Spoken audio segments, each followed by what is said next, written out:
Great win. Really pleased with our kids and the way they played. I thought we had a really good week of practice. I thought the kids were ready to play from the get-go tonight, and glad to get the victory. You guys can see what kind of kept me up all week with Haj Malik Willis, or Haj Malik Williams. Just an incredible athlete. I'll tell you, I said it before. They were 3-1 with him when he got injured last year. If they can keep him healthy, they've got a shot. That's a good football team. That score is not indicative of the level of team that they are. But really pleased with our kids and the way we played. A lot of guys, had some big nights for us tonight. Probably none bigger than Keaton Mitchell with what he did on the ground. Isaiah Winstead, his first 100-yard receiving game for the Pirates. But the one that's the biggest that I want to kind of just mention is Holt Naylor's all-time career passing yards leader in American Athletic Conference history. All-time East Carolina University career total yards record. So two significant achievements by just an outstanding young man. Very, very proud of him. He had a phenomenal night tonight. 17 of 20, 263, and 3 touchdowns. So just, pleased with the way our team played. Thought we played real well up front offensively. I thought we did some good things defensively, even though Williams frustrated us most of the night. I thought we did some good things there in the second half to kind of keep them out of the end zone. So, questions? Aside from the records that Holt has, what has he meant to this program, and not only tonight, but from the time you got here? I don't know what you can put into words. I said my introductory press conference, I remember him standing just behind the cameras. And he's one of the first kids I met. He was sitting on the front row when I was introduced to the team, and he's been the steady constant ever since I've been here. He's a great leader in the locker room. He's a phenomenal role model in the community. He's a role model for my 2 sons. He's a pleasure to be around every single day. You couldn't ask for someone to be more than what he's been. And nobody's perfect. Listen, he's not perfect. But I'm just telling you, I've coached a lot of guys over the years, and he is one of the more enjoyable players I've ever had. And I just respect him so much for the way he plays. He's a tough freaking kid. He's a great player, and he's just a phenomenal human being. So I'm blessed that God's allowed me to have a few years with him, and I'm going to enjoy every day I've got with him until he's done.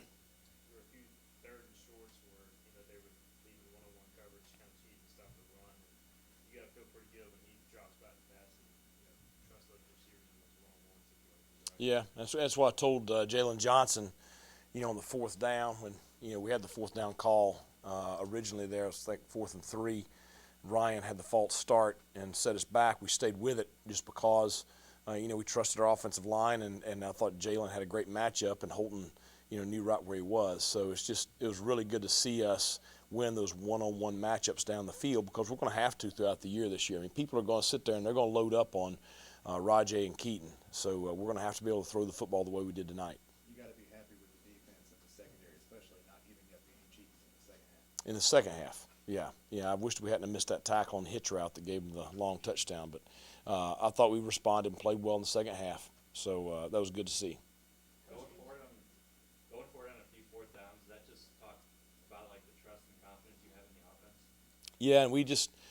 It's one thing we spent a lot of time in the off season, just philosophy-wise, certain areas of the field, and I'm talking to Coach Kirkpatrick on the headset. We spend a lot of time on analytics throughout the week, and so we kind of have an analytics chart that kind of gives us some percentages and stuff, and we kind of use that. And I don't use just that. I'm a big gut feeling guy, so we want to be aggressive. So when we're in that gray area. We want to take advantage of that. It's like the one time we punted, kind of on our side of the 50, which we don't do very often.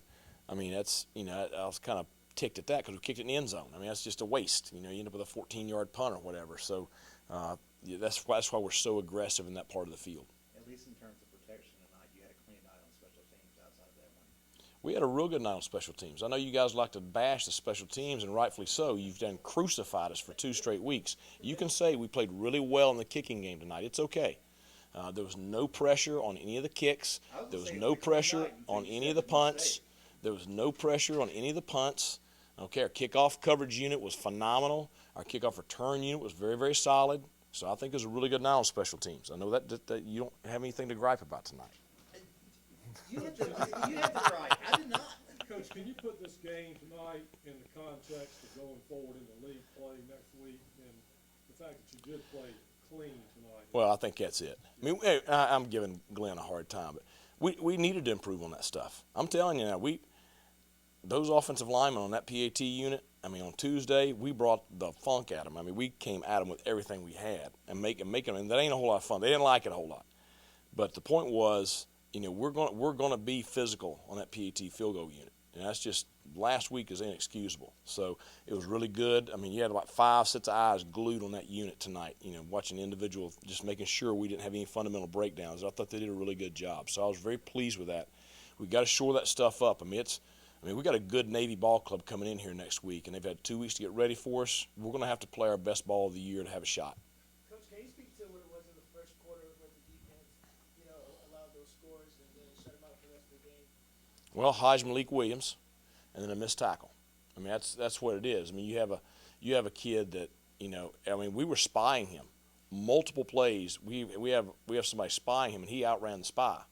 We're trying to do all kinds of things to keep him in the pocket, and he did a great job of extending plays.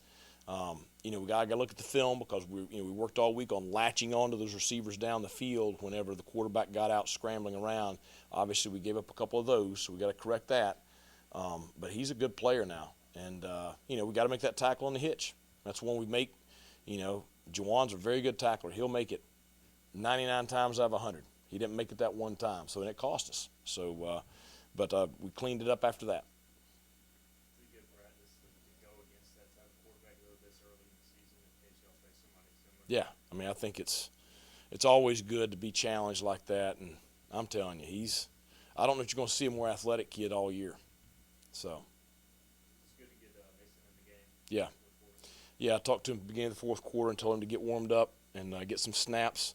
I thought he had 2 real good drives. I hate that the first one kind of fizzled out there in the red zone.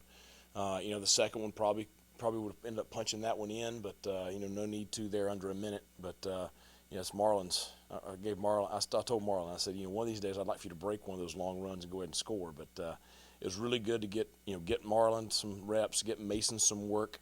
You saw Jacob Sacra first snaps of the season tonight. Good to see Jarrett Garner get a catch tonight. So it's good to get those guys in there and get that experience with them.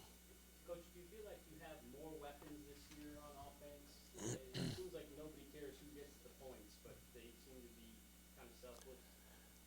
We do have weapons, we feel like, at every position. And that's one thing I stress to them.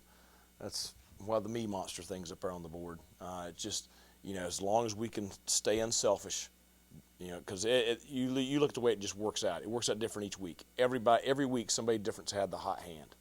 And as long as they focus on the team and the success of the team and don't get caught up in touches, because we're trying to get them all the ball. But, a lot of times the defense and the read dictates who gets the ball.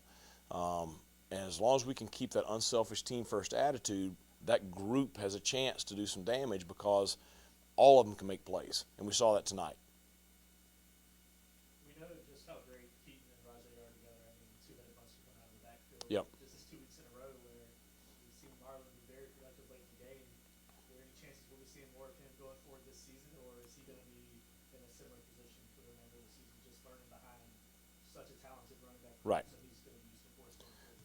Well, I think that as we keep on moving forward, we'll have to make a decision on redshirting or not. You're probably not going to redshirt him because if we can get him a lot of experience this year, that's only going to help him moving forward. There will be a day when he's our starting running back here, and he is virtually cut from the same mold, character-wise and work ethic-wise, that Rajay and Keaton are. And so, we're blessed to have those 2 guys, and we want to get Marlon as much experience and get him as ready as fast as possible because you're probably going to need him at some point this year.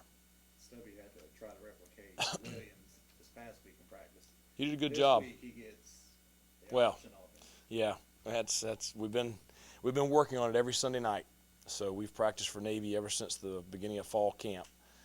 It's just a challenging offense to defend. They have a veteran quarterback. I thought they had a great game plan against us last year. We know a lot of those assistant coaches in addition to Coach Niemot. So we've got a great challenge. We'll start tomorrow. Will be all Navy. I mean, you'll spend very little time on this game. You'll look at this game maybe, after the Navy game. But we've got kind of times, clock's ticking kind of deal to get ready for next week. One more question, if any. All right, appreciate you guys.